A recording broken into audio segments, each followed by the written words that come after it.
Habib Utsman pengkhianat atau pejuang? Pecundang atau pejuang? Pecundang. Dapat penghargaan dari Belanda kok pejuang. Mana ada pejuang yang dapat penghargaan dari Belanda. Menurut saya, beliau adalah antek-antek Belanda. Jadi kalau Habib Utsman kemudian punya kedekatan dengan Belanda, ketika itu dituduh sebagai antek Belanda. Kalau Habib Utsman dekat dengan Belanda, kita nggak mengatakan beliau sebagai antek Belanda, terus kita bilang apa? Sahabat Belanda, muhibbin Belanda, malah Habib Utsman jadi bagian Belanda. Terus kita bilang apa? Tuduhan tersebut terlalu naif, terlalu mengada-ada. Fitnah itu terlalu keji dan kejam, saudara. Kok fitnah? Tadi Bung Rizik mengakui kalau Habib Utsman dekat dengan Belanda. Ya, Habib Utsman memang ada kedekatan. Tapi kedekatan itu sebatas beliau ingin menjaga masolihil ummah. Menjaga masolihil ummah bukan dengan bekerja sama dengan musuh, tetapi melakukan perlawanan kepada musuh. Bung Rizik, ente memaksakan sekali. Itu namanya antek-antek penjajah, dan itu yang dilakukan oleh Mufti Batavia sampai beliau mendapatkan lencana, ya, sampai mendapatkan bintang salib singa. Ya, Belanda secara resmi mengakui Habib Utsman sebagai Mufti Batavia. Nah, termasuk Mufti Batavia juga digaji oleh Belanda. Habib Utsman selama menjabat jadi mufti tidak pernah terima gaji dari Belanda. Nah, kemudian saudara, begitu Senok Hugrong datang, saudara, Senok Hugrong ini yang mengusulkan kepada Belanda untuk menggaji Habib Utsman. Jitnya antum itu kan teman akrabnya Senok Hurgonye, sahabat baik Mufti Batavia, dibayar tiap bulan 100 gulden sama Belanda, 1/7 gajinya Senok Hurgonye. Nah, ini mesti kita catat. Habib Utsman nggak terima gaji dari Belanda, saudara. Habib Utsman menolak, nggak mau terima gaji dari Belanda. Masa sih? Udah pakai itu lencana, udah pakai itu medali, masa nggak nerima gaji? Nah, tapi Habib Utsman tetap menolak, ya kawan. Habib Utsman nggak terima gaji dari pemerintah Belanda, saudara. Itu ijtihadnya Habib Utsman, itu sikapnya Habib Utsman, saudara. Beliau nggak mau makan uang dari Belanda, ya kawan. Tapi jabatan itu diterima oleh Habib Utsman. Kenapa? Lihifzil ummah. Jabatan diterima, gaji nggak diterima, gimana itu? Gimana logika kalian? Jabatan dari Belanda diterima, gaji nggak diterima. Lebih bagus nerima gaji tapi nggak nerima jabatan daripada nerima jabatan nggak nerima gaji. Artinya kita mengikhlaskan tenaga kita untuk membantu penjajah tanpa dibayar. Itu lebih konyol lagi, Bung, statement Anda. Ente kadang-kadang, ya. Ini fitnah murahan, saudara. Seolah-olah Habib Utsman itu anti jihad, Habib Utsman itu mengharamkan jihad, Habib Utsman itu nggak suka jihad. Tidak ada mengharamkan jihad, tetapi mengklaim bahwa gerakan-gerakan rakyat yang mengatasnamakan jihad sebagai bentuk keonaran. Beliau tidak berfatwa kalau jihad itu salah, tetapi mengatakan bahwa gerakan rakyat yang terjadi di Cilegon waktu itu, pada peristiwa geger Cilegon, beliau mengatakan bahwa itu bukan jihad, itu keonaran melawan pemerintahan yang sah. Artinya beliau sebagai penyambung lidah Belanda, makanya diberikan medali salib singa, salib pala singa. Kalaupun kemudian Habib Utsman bin Yahya mendapatkan bintang kehormatan dari Belanda, itu apa, bintangnya itu ditaruh di pantat sama beliau. Ketika marah dengan Belanda, itu mah beliau ditaruh di pantat beneran gitu, dan itu nyata, kisah asli gitu. Itu Habib Utsman bin Yahya itu medalinya di sini, bukan di pantatnya, di sini. Medali salib singa ada di dada. Itu menandakan antek-antek Belanda. Dapat medali dari Belanda. Mau kita bilang pahlawan? Coba antum pelajari dulu yang benar bagaimana kondisi pada saat itu, bahwa pemerintahan yang ada pada saat itu memang pemerintahan penjajah. Agar umat Indonesia bisa beribadah dengan baik, mesti ada muftinya, dan muftinya adalah orang Indonesia. Salah satu yang dipilih menjadi mufti adalah Al-Imam Al-Habib Utsman bin Yahya. Bahkan penyerangan ke Aceh ikut didukung oleh Mufti Batavia. Ente jangan asal-asal kalau ngomong, ya. Darah-darah leluhur kami tercurahkan di bumi ini gara-gara pengkhianat. Nak aja ente. Jadi jangan sok tahu lah. Mana ada sejarah Habib Utsman bin Yahya kemudian membantu Belanda untuk nangkepin umat Islam? Nggak ada. Kalaupun ada itu hanya fitnah dari antum-antum semua, data sejarah yang diputar-putar. Kalau saudara TIJ yang pengkhianat tetap pengkhianat. Ada Teku Nurdin. Pengkhianat itu dapat lencana juga, dapat medali juga dari Belanda. Lantaran karena dia keluarga, terus kita bilang dia bukan pengkhianat, dia cuman berstrategi, dapat gaji, dapat medali. Mau dia gelar Teku sekalipun yang di Aceh, Teku gelarnya. Kalau ada medali ini, sahih walala, tak terbantahkan, dia pengkhianat. Pengkhianat tetap pengkhianat, mau siapapun dia. Sangat begini kenapa? Maklum istri bin Yahya. Maklum istri bin Yahya. Jadi keluarga besar bin Yahya juga. Nah, jadi kita ini semua keluarga besar bin Yahya, baik yang menantu, cucu, cicit semua, kita punya kewajiban jaga baik-baik nama harum dan mulianya yaitu Al Habib Utsman bin Yahya. Ente kadang-kadang kalau memang pengkhianat, pengkhianat aja. Mau sepupu kita, mau ipar kita, mau mertua kita, mau bapak kita sekalipun. Kalau memang pengkhianat, pengkhianat aja. Jangan dibela. Cuman yang saya mau garis bawahi, apakah orang Indonesia semua yang dulu bekerja kepada Belanda, baik itu menjadi petugas keamanan, maupun itu menjadi petugas pos, maupun itu menjadi guru di sekolah-sekolah, apa semua boleh kita sebut pengkhianat? Pengkhianat. Pengkhianat. Barang siapa yang bekerja sama, yang membantu penjajah, itu namanya pengkhianat, Bung. Ya, yang melawan penjajah, yang memerangi penjajah, itu yang pejuang, Bung. Jangan salah-salah mengelabui sejarah. Itu di Aceh, siapapun yang kerjasama dengan Belanda, itulah penjajah, ante-ante penjajah.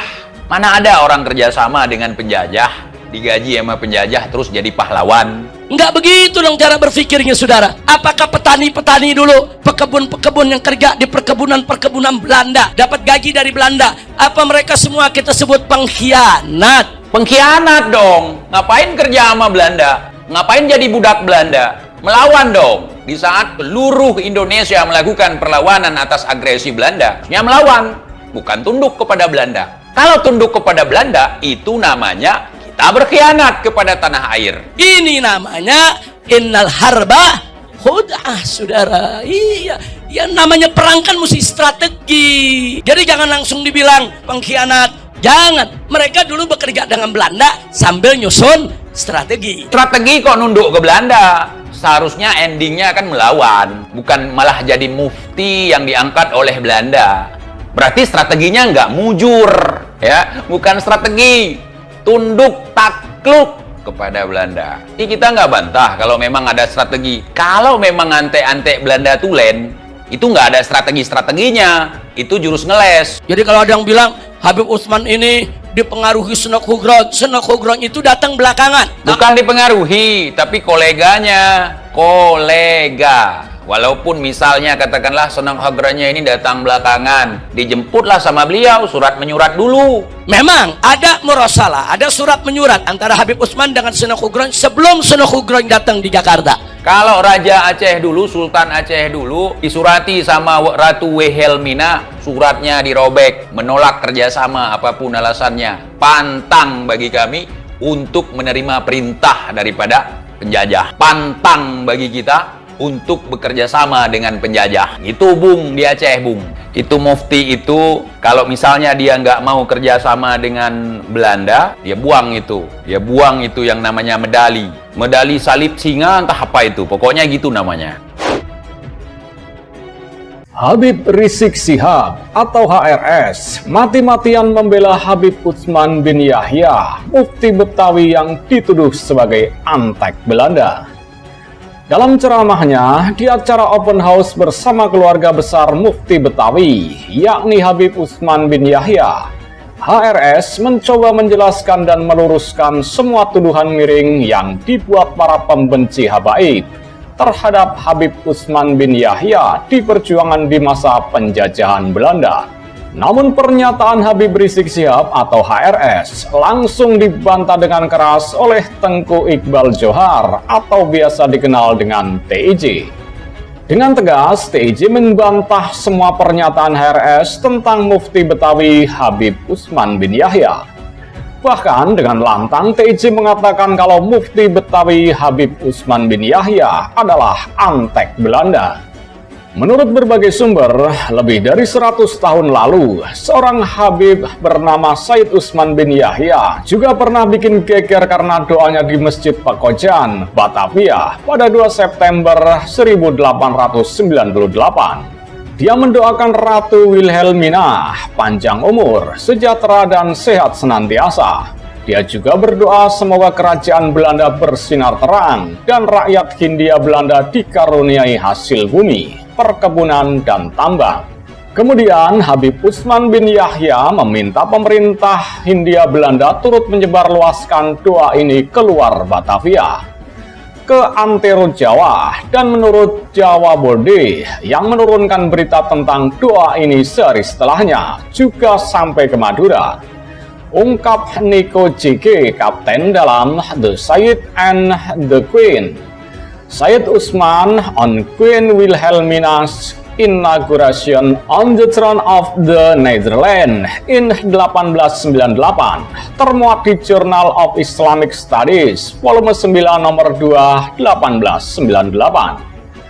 Doa Habib Utsman bin Yahya mendapat kecaman keras dari sejumlah umat Islam di Pekojan, Jawa, dan Singapura.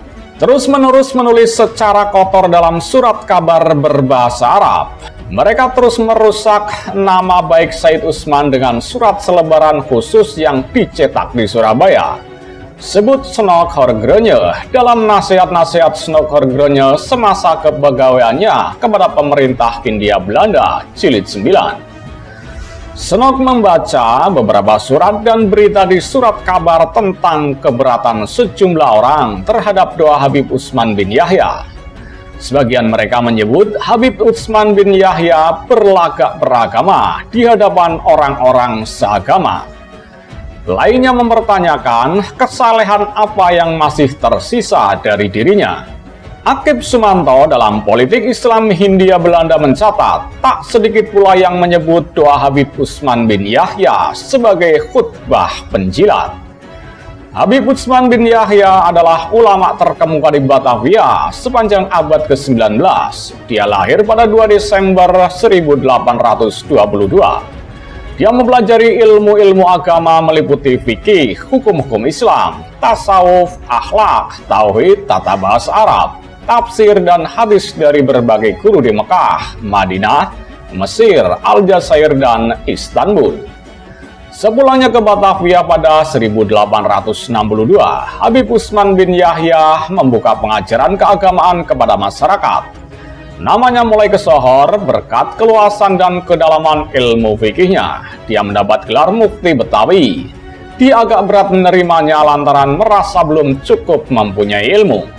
Tapi karena banyak orang terus mendatanginya dan bertanya banyak kepadanya, dia menerima gelar itu. Dia beberapa kali mengeluarkan fatwa terkait masalah kehidupan sehari-hari masyarakat. Karena itu Habib Utsman bin Yahya juga mempunyai dasar ketika dia mendoakan Ratu Belanda. Dalam fatwanya pada 24 September 1898, seperti dikutip dari Nico Kapten, Habib Utsman bin Yahya menyatakan doa kepada penguasa non-muslim diperbolehkan sepanjang penguasa tersebut mengizinkan dan menjamin umat muslim untuk menjalankan ibadahnya. Habib Utsman bin Yahya juga menerangkan tugas kerajaan Belanda dan pemerintahan Hindia Belanda adalah menjaga kehidupan, harta benda, dan agama umat muslim di Hindia Belanda. Karena itu doa untuk kerajaan Belanda dan pemerintah Hindia Belanda dapat dipandang sebagai bentuk dukungan dan sarana spiritual untuk mewujudkan tugas itu.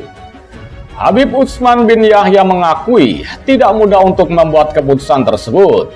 Dia sadar posisinya sebagai mufti ibarat jembatan bagi dua pihak, umat muslim dan pemerintahan Hindia Belanda. Dia menjembatani dua kepentingan berbeda dari dua kelompok itu.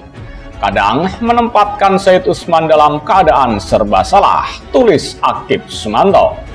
Tapi di sisi lain, Habib Utsman bin Yahya memandang posisinya memiliki peluang untuk membangun hubungan baik antara dua kelompok itu.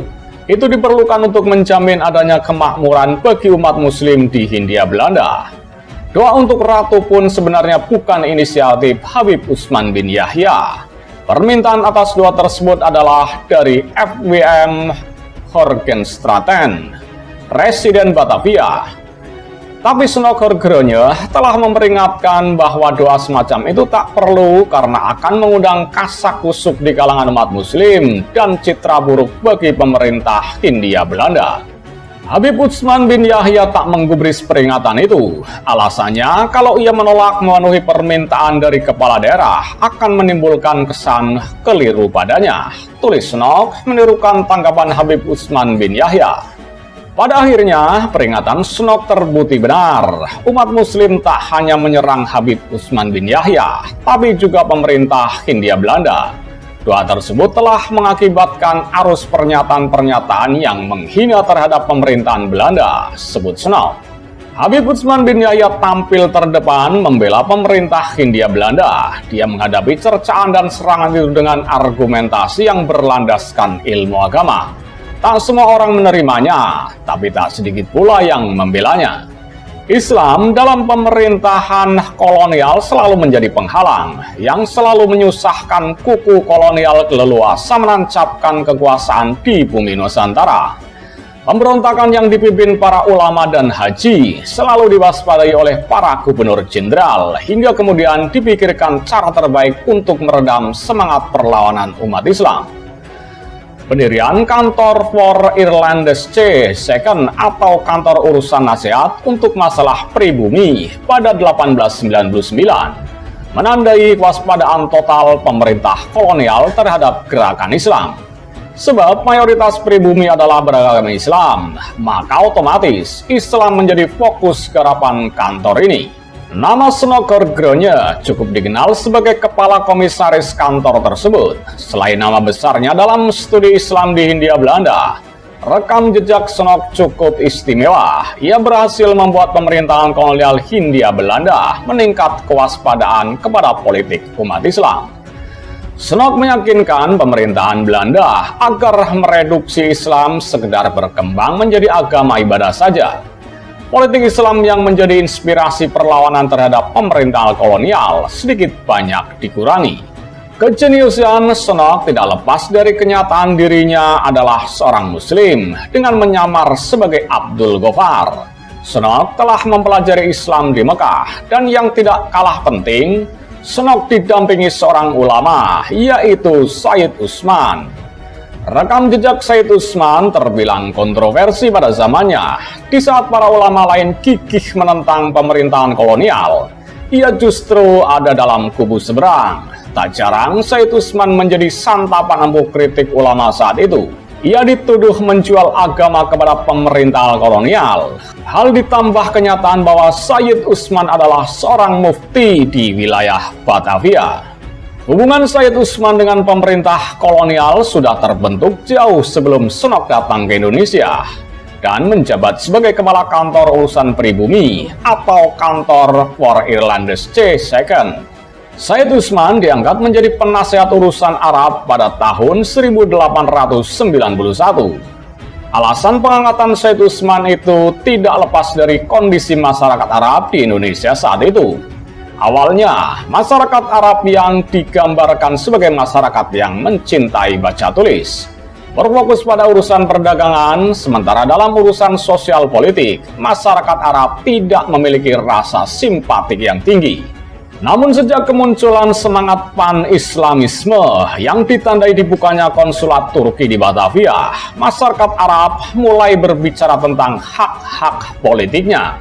Terutama sejak masyarakat Arab dimasukkan kelas 2 di bawah kedudukan orang Eropa bersama orang Cina dan golongan lain.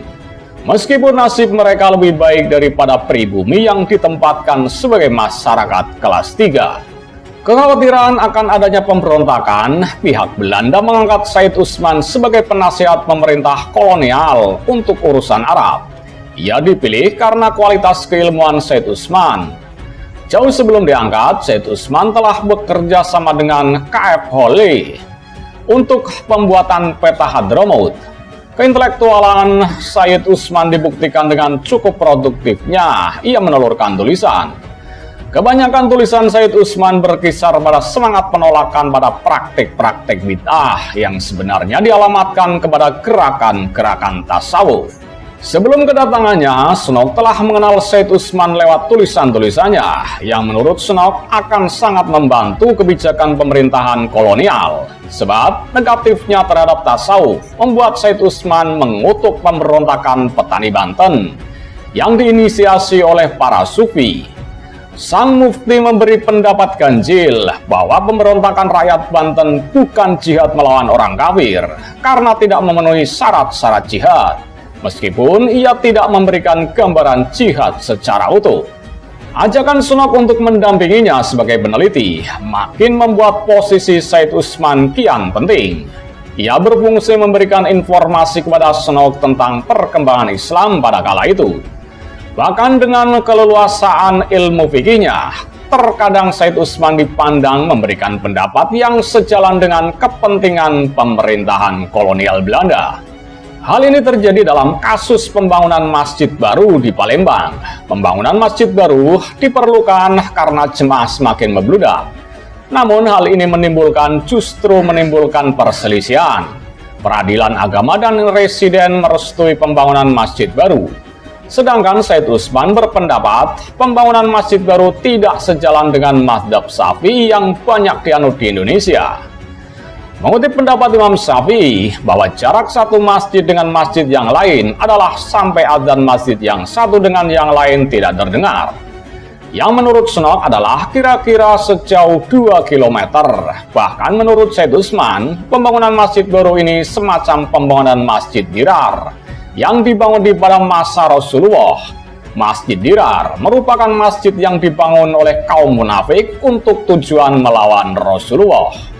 Pembatasan pembangunan masjid sedikit banyak menguntungkan pemerintah kolonial karena semakin terbatas pula sarana dakwah yang strategis bagi umat Islam. Dan dengan kenyataan ini, semakin minim pula terbuka peluang melakukan program aksi massa untuk membangkitkan kesadaran umat akan penindasan pemerintahan kolonial. Predikat sosok kontroversial pada Said Usman dimulai dari keperpihakannya kepada pemerintah kolonial Hindia Belanda. Meskipun di saat yang sama, banyak ulama yang mulai terpengaruh ide pan-Islamisme dan aktif menentang kolonialisme. Dalam hal ini, peran Said Usman terbilang ganjil. Said Usman juga terlihat melawan arus saat berbicara tentang pemberontakan petani Banten yang ia anggap bukanlah jihad karena tidak memenuhi syarat-syarat jihad. Pandangan keagamaan Said Usman cenderung puritan dan amat tegas dalam menentang bid'ah dan tahayul. Said Usman disebut Azra memiliki pandangan syariat yang sempit. Syariatnya menurutnya hanya berkutat pada masalah ritual. Kritik utamanya adalah terhadap tasawuf dan tarekat yang dianggap membawa praktik-praktik penyimpangan dari syariat Islam. Dari hal ini bisa dilihat kritik Said Usman yang memukul rata pemberontakan petani Banten sebagai gerakan non-jihad karena syarat-syarat tidak terpenuhi. Besar kemungkinan Said Usman reaksi negatif ini dimaksud untuk mencibir gerakan tarekat yang menurutnya menyimpang dari ajaran Islam yang murni. Kita bisa mengawali dengan peristiwa Cianjur 1885. Kala itu, tarekat Naqsabandiyah tumbuh subur dan pemerintah Hindia Belanda cukup was-was karena keberadaan tarekat ini berpotensi mengganggu keamanan dan ketertiban. Puncaknya, Said Usman mengeluarkan fatwa sesat aliran tarekat ini karena menyimpang dari Islam yang murni. Dasar fatwa ini kemudian dijadikan dasar bagi pemerintah kolonial untuk memecat penghulu besar Sukabumi dan Cianjur karena terlibat dalam tarekat Naqsabandiyah. Dalam tulisan tersebut, Said Usman mengkritik keras Syekh Ismail Al-Minangkabau yang merupakan pembawa ajaran tarekat Naqsabandiyah ke Nusantara. Kritik ini muncul respon dari seorang murid Syekh Ismail dengan nama Penatuan Kunan Garang. Ia menerbitkan naskah Cerita Perbantahan Dulu Kala atau CPDK yang merupakan respon atas tulisan dari Said Usman. Puncaknya adalah kritik Said Usman selain menyebut kesesatan tarekat, tarekat ini dikhawatirkan menyebabkan gangguan keamanan dan ketertiban. Oleh CPDK, kritik Said Usman tidak memiliki dasar yang kuat. Kritik Said Usman lebih tertuju kepada personal Syekh Ismail Al-Minangkabau, bukan kepada substansi tarekat itu sendiri. Syekh Ismail mendapat simpati dari masyarakat Melayu hingga menimbulkan rasa iri kepada ulama lain. Habib Usman pengkhianat atau pejuang? Pecundang atau pejuang? Pecundang. Dapat penghargaan dari Belanda kok pejuang. Mana ada pejuang yang dapat penghargaan dari Belanda. Menurut saya, beliau adalah antek-antek Belanda. Jadi kalau Habib Usman kemudian punya kedekatan dengan Belanda ketika itu dituduh sebagai antek Belanda, Kalau Habib Utsman dekat dengan Belanda, kita nggak mengatakan beliau sebagai antek Belanda, terus kita bilang apa? Sahabat Belanda, muhibbin Belanda, malah Habib Utsman jadi bagian Belanda. Terus kita bilang apa? tuduhan tersebut terlalu naif, terlalu mengada-ada. Fitnah itu terlalu keji dan kejam, saudara. Kok fitnah? Tadi Bung Rizik mengakui kalau Habib Utsman dekat dengan Belanda. Ya, Habib Utsman memang ada kedekatan, tapi kedekatan itu sebatas beliau ingin menjaga masolihil ummah. Menjaga masalihil ummah bukan dengan bekerja sama dengan musuh, tetapi melakukan perlawanan kepada musuh. Bung Rizik, ente memaksakan sekali. Itu namanya antek-antek penjajah, dan itu yang dilakukan oleh Mufti Batavia sampai beliau mendapatkan lencana, ya, sampai mendapatkan bintang salib singa. Ya, Belanda secara resmi mengakui Habib Utsman sebagai Mufti Batavia. Nah, termasuk Mufti Batavia juga digaji oleh Belanda. Habib Utsman selama menjabat jadi mufti tidak pernah terima gaji dari Belanda. Nah, kemudian saudara, begitu Senok Hugron datang, saudara, Senok Hugron ini yang mengusulkan kepada Belanda untuk menggaji Habib Utsman. Jitnya antum itu kan teman akrabnya Senok Hurgonye, sahabat baik Mufti Batavia, dibayar tiap bulan 100 gulden sama Belanda, sepertujuh gajinya Senok Hurgonye. Nah, ini mesti kita catat. Habib Utsman nggak terima gaji dari Belanda, saudara. Habib Utsman menolak, nggak mau terima gaji dari Belanda. Masa sih? Udah pakai itu lencana, udah pakai itu medali, masa nggak nerima gaji? Nah, tapi Habib Utsman tetap menolak, ya kawan.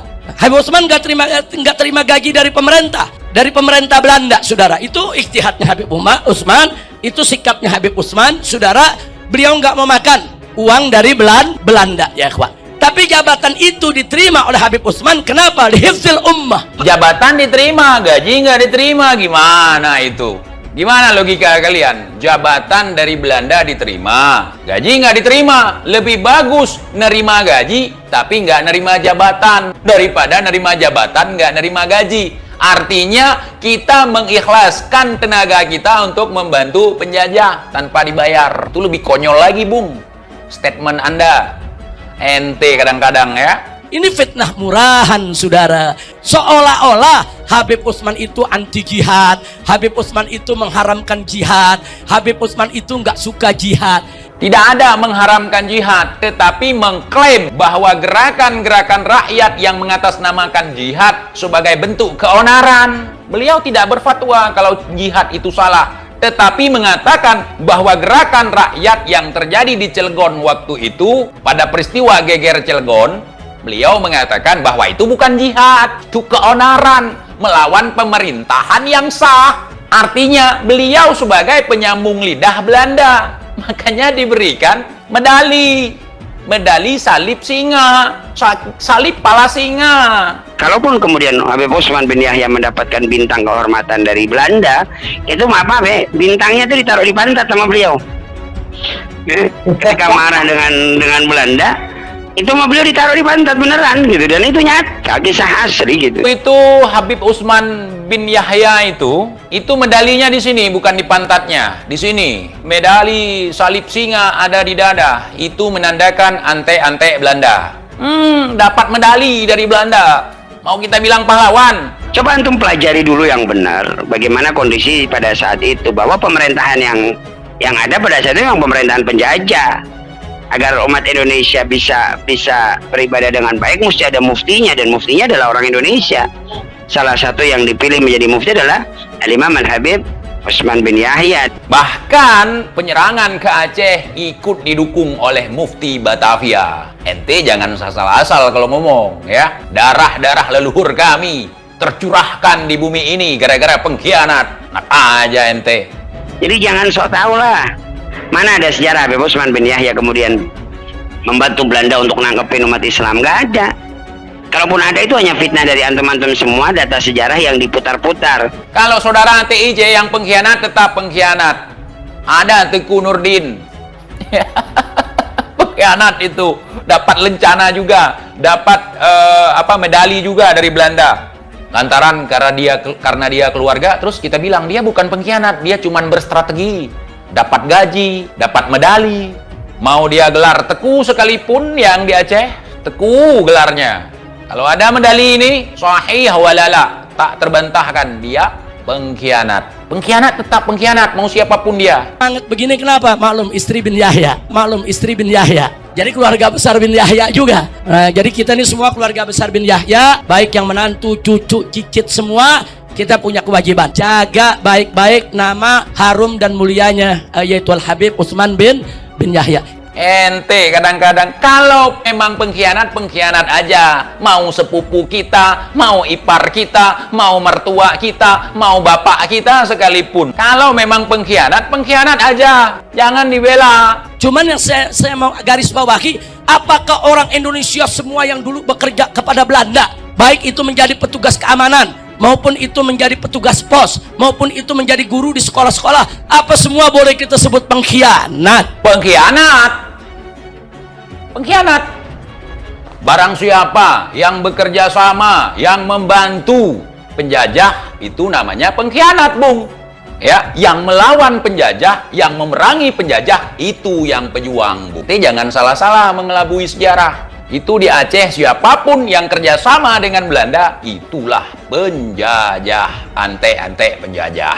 Mana ada orang kerjasama dengan penjajah, digaji sama penjajah, terus jadi pahlawan? Enggak begitu dong cara berpikirnya, saudara. Apakah petani-petani dulu, pekebun-pekebun yang kerja di perkebunan-perkebunan Belanda, dapat gaji dari Belanda, apa mereka semua kita sebut pengkhianat? Pengkhianat dong. Ngapain kerja sama Belanda? Ngapain jadi budak Belanda? Melawan dong. Di saat seluruh Indonesia melakukan perlawanan atas agresi Belanda, ya melawan, bukan tunduk kepada Belanda. Kalau tunduk kepada Belanda, itu namanya kita berkhianat kepada tanah air. Ini namanya innal harba khud'ah, saudara. Iya, yang namanya perang kan mesti strategi. Jadi jangan langsung dibilang pengkhianat. Jangan. Mereka dulu bekerja dengan Belanda sambil nyusun strategi. Strategi kok nunduk ke Belanda? Seharusnya endingnya akan melawan, bukan malah jadi mufti yang diangkat oleh Belanda. Berarti strateginya nggak mujur, ya, bukan strategi tunduk takluk kepada Belanda. Jadi kita nggak bantah kalau memang ada strategi. Kalau memang ante-ante Belanda tulen, itu nggak ada strategi-strateginya, itu jurus ngeles. Jadi kalau ada yang bilang Habib Utsman ini dipengaruhi Senok Hugron, Senok Hugron itu datang belakangan. Bukan dipengaruhi, tapi kolega. Walaupun misalnya katakanlah Senok Hugronnya ini datang belakangan, dijemputlah sama beliau, surat menyurat dulu. Memang ada murasalah, ada surat menyurat antara Habib Utsman dengan Senok Hugron sebelum Senok Hugron datang di Jakarta. Kalau Raja Aceh dulu, Sultan Aceh dulu, disurati sama Ratu Wilhelmina, suratnya dirobek, menolak kerjasama apapun alasannya. Pantang bagi kami untuk menerima perintah daripada penjajah. Pantang bagi kita untuk bekerja sama dengan penjajah. Itu, Bung, di Aceh, Bung. Itu mufti itu, kalau misalnya dia nggak mau kerja sama dengan Belanda, dia buang itu. Dia buang itu yang namanya medali. Medali salib singa, entah apa itu. Pokoknya gitu namanya.